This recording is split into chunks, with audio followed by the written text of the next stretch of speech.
Hi guys! I'm Krisa, vlogger at the age of 9.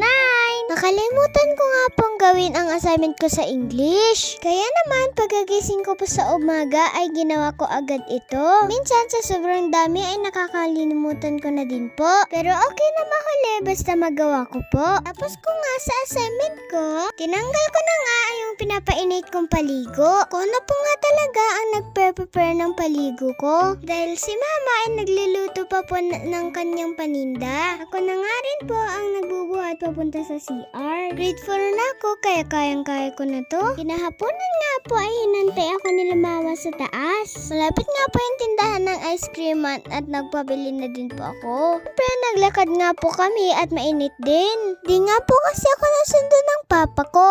Nauna na nga kumuha ng ice cream ang kapatid ko dito. Naku naman. Dumiretso nga kami dito sa trabaho ni papa ko. Ito ang dahilan kaya nga po hindi